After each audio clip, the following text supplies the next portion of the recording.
Good morning बच्चों। स्वागत है आप सभी का हमारे यूट्यूब चैनल ज्ञान विद जे में। तो बच्चों, आज हम पढ़ेंगे कक्षा 9 विषय विज्ञान है पाठ 5, ठीक है, जिसका नाम है जीवन की मौलिक इकाई। पाठ 5 का ये तीसरा भाग है। पहला और दूसरा भाग हम आपको पिछले वीडियो में करा दिए हैं। अब भाग 3 में बचे हुए प्रश्न के उत्तर बताएंगे। तो आप सब लोग वीडियो को ध्यान से देखिए और अंत तक बने रहिएगा वीडियो में, ठीक है। तो चलिए शुरू करते हैं पार्ट 3 के प्रश्न। हमारा आज का पहला प्रश्न है लघुत्तरी टाइप का प्रश्न है, ठीक है। लघुत्तरी टाइप का देखिए, और इसमें पार्ट 1 पार्ट 2 का ये पार्ट तीसरा है, ठीक है। तो आप लोग ध्यान से देखते जाइए और उत्तर को कॉपी में साथ साथ लिखते जाइए, ठीक है। पहला प्रश्न है अंतःप्रद्रवी जलिका के कार्य लिखिए, मतलब एंडोप्लाज्मिक रेटिकुलम के कार्य बताइए, ठीक है। तो इसके कार्य बताए हैं राइबोस एंडोप्लाज्मिक रेटिकुलम प्रोटीन में सहायक होते हैं, संश्लेषण में सहायक होते हैं, ठीक है। या ग्लाइकोजन के उपापचय में सहायक होते हैं, या केंद्रक की विभिन्न अनुवांशिक पदार्थों को कोशिका द्रव के विभिन्न अंगों तक पहुंचाते हैं, ठीक है। ये एंडोप्लाज्मिक रेटिकुलम का ये कार्य है। दूसरा प्रश्न है गोल्जी का या गाल्जी उपकरण के कार्य लिखिए, अथवा गाल्जी उपकरण के कोशिका में क्या कार्य होता है, ठीक है। ये सब कोशिकांग है। तो इसके बताइए लाइसोसोम का निर्माण करता है, या कोशिका भित्ति के निर्माण में एक पदार्थ स्रावित करता है, ठीक है।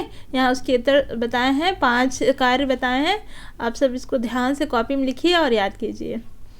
अगला है प्याज के सल्कपत्र की झिल्ली की कोशिकाओं का चित्र बनाइए।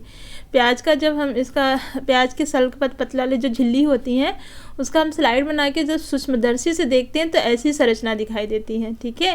ये केंद्रक होता है इसका, ये रितिकाएँ होती हैं, बड़े बड़े वैक्यूल होते हैं, रितिका को इंग्लिश में वैक्यूल बोलते हैं, ठीक है। ऐसे खड़कोड़ी सटकोड़ी रचना दिखाई देती है बॉक्स और मधुमक्खी के छत्ते के समान, ठीक है।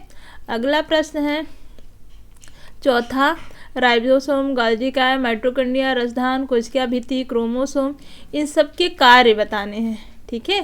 तो यहाँ इन कार्य को हम आपको सरल बनाने के लिए एक टेबल में बताया है कि राइबोसोम का क्या कार्य है, बताया है। पिछले भी बता चुके हैं कि ये कोशिका में प्रोटीन का संश्लेषण करता है। माइटोकॉन्ड्रिया ये ऊर्जा प्रदान करता है, ठीक है। यहाँ हमने एक चार्ट बना के आपको बताया जो याद करने में आसानी रहेगा, ठीक है। अगला है जंतु कोशिका का चित्र बनाइए। ये 5 नंबर का हमेशा आता है, वेरी मोस्ट इम्पॉर्टेंट क्वेश्चन है, हमेशा 5 नंबर आता है। या कभी कभी पूछ देता पादप कोशिका, तो ध्यान रखिएगा जंतु कोशिका और पादप कोशिका दोनों का कभी कभी परीक्षा में कोई एक पूछे। अगर पादप का पूछेगा तो जंतु का नहीं, जंतु का पूछेगा तो पादप का नहीं, ठीक है। तो इसकी यहाँ हमने चित्र बनाए हैं, ये होते हैं। इसमें ये गोल्जी काय हो गया, ये माइटोकॉन्ड्रिया हो गया, ये गुणसूत्र हो गया, केंद्रक हो गया, इसके चारों एक झिल्ली हुई केंद्रिका हो गई, ठीक है। ये चित्र आप ध्यान से बना के रफ कॉपी में बनाइए और प्रैक्टिस करिए। इसका नामांकन करना जरूरी है, बिना नाम के नंबर नहीं मिलेंगे चित्र में, ठीक है। अगला क्वेश्चन है 6वां पादप कोशिका की आंतरिक संरचना का स्वच्छ नमनांकित चित्र बनाइए। पहले भी बता दिए, आपका जंतु कोशिका हो गया, ये पादप कोशिका, ठीक है। ये देखिए कितना प्यारा चित्र है, इसको आप बनाइए, प्रैक्टिस करिए, ठीक है। कोशिका भित्ति पाई जाती है, केंद्रक हो गया, गोल्जी प्लाज्मा झिल्ली, लाइसोसोम, ठीक है। ये है क्लोरोप्लास्ट। अब देखिए चित्र को ध्यान से देखिए और कॉपी में बना के प्रैक्टिस करिए। अगला क्वेश्चन है, ये भी वेरी मोस्ट इम्पॉर्टेंट क्वेश्चन है, पादप कोशिका तथा जंतु कोशिका में अंतर बताना है, ठीक है। तो इसमें भी हम एक आपको टेबल वाइज 6 अंतर बताया है, बहुत इजी सरल है, आप इसको पढ़िए, लिखिए और याद कीजिए, ठीक है।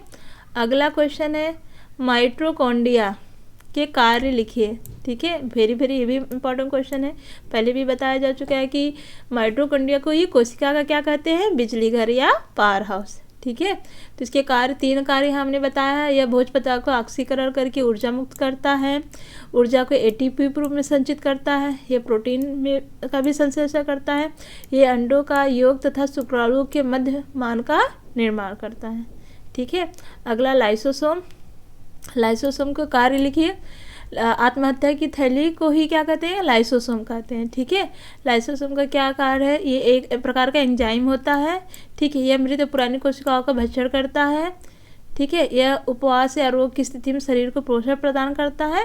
ठीक है, ये देखिए, इसे आत्महत्या करने वाली थैली, सुसाइड बैग भी कहते हैं। ठीक है, इंपॉर्टेंट क्वेश्चन है, 2 नंबर में कभी पूछ सकता है कि आत्महत्या की थैली किसे कहते हैं।